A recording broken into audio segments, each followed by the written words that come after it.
The Hero Association is overwhelmed as monsters appear in large numbers in every city. At the tournament, Saitama learns that the pairings are based on apparent strength, while Zakose tries to talk trash about them and points out how weak he must be since their first matches against each other. Well, it isn't really a match. Saitama wins with a single slap. A former champion, Tsuryu, who returned after disappearing for 7 years, takes care of Lightning Max with a single kick in his first match. With reports of monsters in the area, Genos leaves his stance to take care of them. Sour Face boasts about winning as Saitama returns from the bathroom. Having missed the entire thing, Saitama's next opponent begins to taunt the rookie, attempting to intimidate him until he touches his wig, garnering a single punch knockout.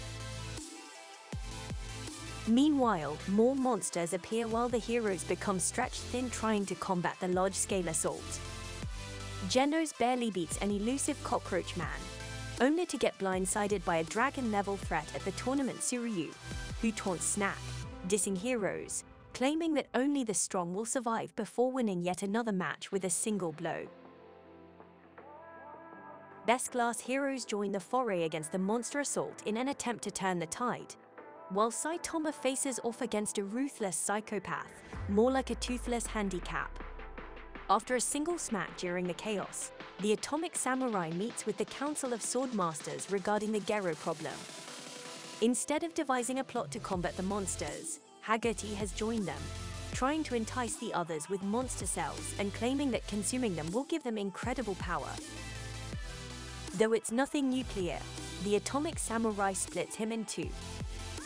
It's finally time for the finals. Saitama vs Tsuryu. The latter promises to show his opponent what martial arts are really about. He continues to show his disdain for heroes and advises against becoming one. Saitama finally has enough, not even bothering to dodge a kick that sends his wig flying, disqualifying him for wearing a head cover. Tsuryu, who becomes furious, refusing to lose, lets out a fury of blows, proclaiming to show what martial arts can do is only receive Saitama one-hit wonder, sending him flying out of the ring. Despite winning, Tsuryu isn't satisfied. What would have happened if Saitama hadn't pulled his punch? Suddenly, 3 giant crows descend from above as Gotsu catches a contestant trying to escape and throws their mangled corpse in front of the others. Announcing himself, the contestants are shocked to discover the previous champion has become a monster.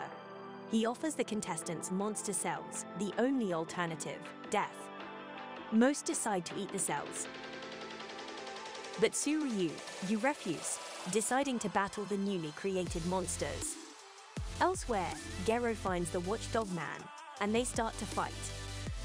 The latter wonders whether he's human or a monster. Tsuryu reviews to beg for help from the last competitor. Instead, he realizes that as a human, he'll never stand a chance of eating the remaining monster cells. He collapses despite the insurmountable odds. Lightning Max and Snack appear dressed in their hero gear, ready to help. Tsuryu is baffled when they decide to stay and fight when he turns heel to run because his transformation wasn't a failure after all. Tsuryu, you ask to be spared to no avail. His only option now is to cry out for help and hope someone hears him. And then a mysterious figure appears. Smooth dome and flowing red cape. The caped baldy makes quick work of Bakuzan, unable to place him despite feeling as though they've met. Only after Tsuryu reminds him does it click. No matter. He placed him dead last. Now Saitama explains why he joined the tournament. Though disappointed, he barely learned anything. Hearing about Gotsu piques his interest, though. Maybe an incredibly strong martial art practicing monster could or not. There's no point in losing your head over it. Returning to Tsuryu, Saitama asks him to keep quiet about the tournament while Tsuryu asks whether he could become a hero, to which Saitama responds nonchalantly. Most likely, he became a hero, so anyone could if they wanted. Saitama reflects on how bored he is. Being the strongest doesn't allow for many challenges. King gives him an inspirational speech about being the best hero or something. He read it in a manga, still not stirring up any passion in the despondent hero, and offered to play games, He'll even give Saitama an advantage. Suddenly, Garo appears. Noticing King, he attempts to take out one of the top heroes, only to be swatted like a fly again by Saitama. Meanwhile, Sonic is confronted by two ninja associates who propose a method to beat his rival. All he needs to do is consume a monster cell back at home. He decides it's best to cook it before consuming it, though he only gains the power to evacuate his bowels at the speed of sound. At the Hero Association, a strange acting employee claims to have a message from the Monster Association. The possessed messenger transforms, claiming to desire a ceasefire and immediately attacking when the humans consider the offer. They are preparing for war. After Garo comes to, he sees Death Gatling but decides to retreat and rest up before continuing his hero hunt. The kid with the almanac is sent by his friends to clear out the building they play in, only to stumble upon the wounded monster wannabe. Before he's able to leave, a couple of lower-ranking heroes surround the building. He takes one last look at the book and confronts the hunting party. Using the information available regarding their moves and equipment, he targets the one hero who isn't mentioned, keeping his distance. Garo tries to discount their hero ranks. Anything below S-class is a joke. Death Gatling agrees that the ranking system is arbitrary, though it isn't really indicative of ability or skill. But if they finally take down the hero hunter, they'll gain much-deserved recognition. Laughing though he was stumbling from the poison-tipped arrows lodged in his shoulder. However, Garo remains defiant and defeats 4 of the 8 heroes. Despite the poison blurring his vision, he continues to pick off the heroes one by one. Garo stumbles away from the battlefield, only to be met with a newly repaired Genos. Meanwhile, Saitama and King battle it out on the screen when they receive notice of monster attacks, but King says there's no point as someone will have dealt with it. Saitama agrees that Genos will be fine. He then has flashbacks to every time he's ruined his own body and decides to go check on things, as Genos provokes.